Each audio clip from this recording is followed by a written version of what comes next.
Puluhan warga yang berada di Desa Bitungsari, Kecamatan Ciawi, Kabupaten Bogor mengikuti Jumat Curhat yang digelar di Aula Kantor Desa. Jumat Curhat membahas permasalahan yang ada di wilayah. Warga yang hadir dalam kegiatan Jumat Curhat banyak sejumlah pertanyaan yang dilontarkan kepada pihak kepolisian, mulai dari pembuatan surat izin mengemudi, banyak tawuran ataupun anak muda yang menggunakan kendaraan di malam hari, investasi atau penipuan.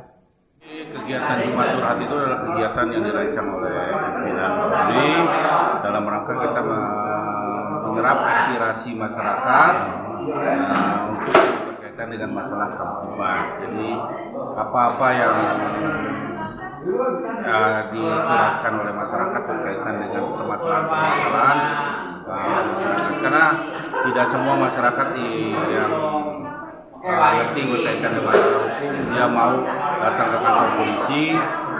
Oleh karena itu kita yang menjemput ke sini biar mereka bisa mencurahkan berkaitan dengan permasalahan yang dihadapi. Kalau memang nanti ternyata permasalahan itu bisa kita selesaikan di tingkat desa sini, kita bisa selesaikan melalui Babin Kamtibmas. Kalau ternyata nanti dalam hal suratan itu berkaitan dengan masalah dengan hukum yang tidak bisa diselesaikan secara musyawarah di tingkat desa, kita naikkan ke tingkat polsek untuk kita lakukan proses penyidikan atau penyelidikan. Kepolisian jemput bola dengan permasalahan yang ada di wilayah lantaran banyak warga yang tidak sempat datang ke kantor kepolisian. Dari Ciawi, Wawan Supriyatna melaporkan.